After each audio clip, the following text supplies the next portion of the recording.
Dans cette dernière vidéo, on va s'intéresser à l'ordre de grandeur ou aux ordres de grandeur d'une somme ou d'une différence. Calculer un ordre de grandeur d'un résultat, c'est trouver une valeur proche de ce résultat sans effectuer de longs calculs. Pour obtenir finalement un ordre de grandeur d'une somme ou d'une différence, on va procéder de la façon suivante. On va remplacer chacun des termes par un autre nombre à la fois proche et facile à utiliser en calcul mental. Donc on va finalement prendre une valeur approchée. Puis, on va effectuer l'addition ou la soustraction avec ces nouveaux nombres, ces nombres qui sont proches des nombres de départ. Prenons ces exemples. Si on veut donner un ordre de grandeur de 32,14 plus 397 plus 205,3. On peut effectuer le calcul 30 plus 400 plus 200, ce qui est facile à effectuer de tête. Nous obtenons 630.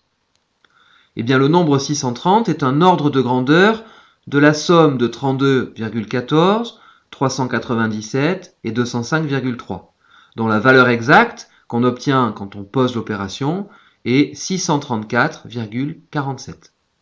On vient bien de trouver un résultat proche du résultat exact, mais mentalement.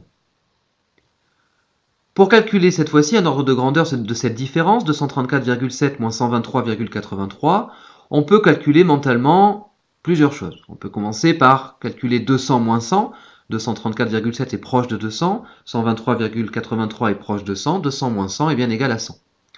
On peut aussi être un petit peu plus précis en remarquant que 234,7 est proche de 230, 123,83 est proche de 120, 230 moins 120 se fait facilement de tête, on obtient 110.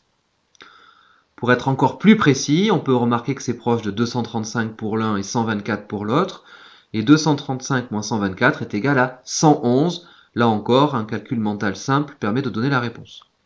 Eh bien 100, 110 et 111 sont des ordres de grandeur de 234,7 moins 123,83, dont le résultat exact est 110,87.